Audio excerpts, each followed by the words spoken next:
Iran Israel যুদ্ধের পর আমরা কি দেখতে পেলাম? ইসরায়েল কি অজেয়? ইসরায়েলের সামরিক শক্তি কি অনেক বেশি? এই বিষয়গুলো নিয়ে আমরা আজকে সংক্ষিপ্ত আলোচনা করব। ইসরায়েল মধ্যপ্রাচ্যে তাদের সামরিক শক্তি বৃদ্ধি করে চলছে।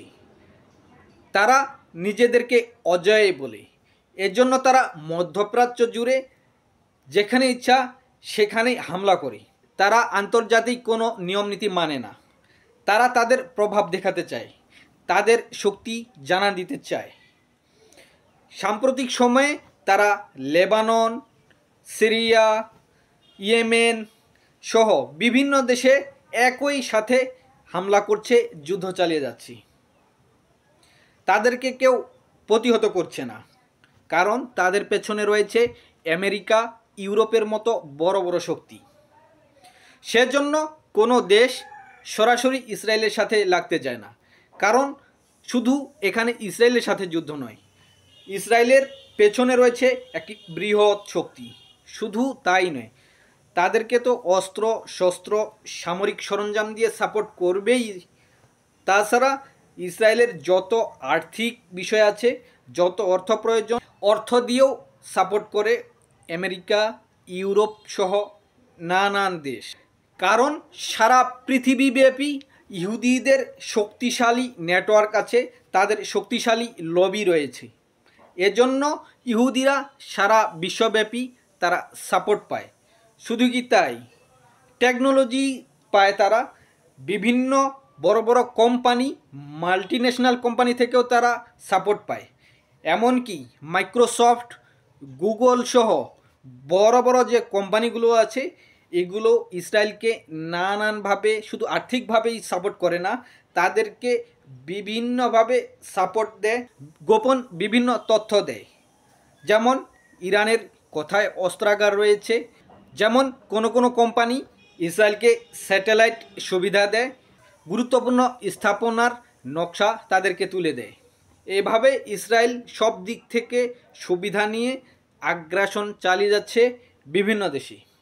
সাম্প্রতিক সময় ইরান ইসরায়েলের যুদ্ধ থেকে আমরা কি দেখতে পাই? ইসরায়েল কি অজেয়?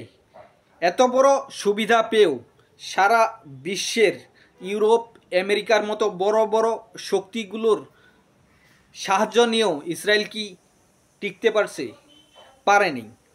ইরানের সাথে 12 দিনের যুদ্ধেই তারা নাজেহাল হয়েছে। তারা আমেরিকার কাছে যুদ্ধবিরতির জন্য প্রস্তাব দিয়েছে, অর্থাৎ ইসরায়েল এখানে এসে হোঁচট খেয়েছে। ইসরায়েলের সামরিক শক্তি এখন প্রকাশ্যে এসেছে। তারা ইউরোপ, আমেরিকার সাহায্য নিয়েও টিকতে পারেনি। এখানে আমেরিকা ইসরায়েলকে সাপোর্ট দিয়ে গেছে, তারা অস্ত্রশস্ত্র দিয়েছে, অর্থ দিয়েছে, কিন্তু ইউরোপ সাপোর্ট দিতে পারেনি। কারণ ইউরোপ ইউক্রেনের পেছনে বিলিয়ন বিলিয়ন ডলার খরচ করেছে, তাদের বিভিন্ন সামরিক সরঞ্জাম ইউক্রেনের হাতে তুলে দিয়েছে। নিজেদের প্রতিরক্ষা করতেই তারা এখন বেকায় দেয়, কারণ তাদের সামরিক শক্তি অনেক কমে গেছে। তাদের যা কিছু আছে, তাদের যুদ্ধ বিমান, বিভিন্ন গুরুত্বপূর্ণ অস্ত্রশস্ত্র, প্রতিরক্ষা সরঞ্জাম সব কিছু ইউক্রেনকে দিয়েছে। ফলে তাদের নিজেদের দেশের প্রতিরক্ষাই এখন দুর্বল। সেখানে ইউরোপ কিন্তু ইসরায়েলকে সাপোর্ট দিতে পারেনি তেমনভাবে। আর এদিকে আমেরিকা সর্বশক্তি দিয়ে ইসরায়েলকে সাপোর্ট দিয়েছে, কিন্তু ইরানের সাথে মোকাবেলা করতে তারা নাজেহাল হয়ে গেছে। অর্থাৎ ইউরোপ, আমেরিকা, ইসরায়েল মিলেও ইরানের সাথে পেরে উঠতে পারেনি। ভবিষ্যতের জন্য এখানে কি শিক্ষণীয়? ইসরায়েল অবশ্যই দুর্বল অবস্থায় আছে, এবং শুধু ইরান নয়, কোনো একটি দুর্বল রাষ্ট্র যদি ইসরায়েলের সাথে যুদ্ধে জড়িয়ে পড়ে, ইসরায়েল সেই যুদ্ধ চালিয়ে যেতে পারবে না।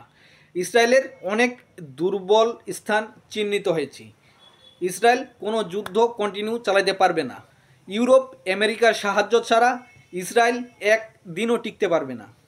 তাই যেসব মুসলিম দেশ ইসরায়েলের ভয়ে আতঙ্কিত, আমেরিকার ভয়ে আতঙ্কিত, এখান থেকে আমাদের শিক্ষা নেওয়া উচিত।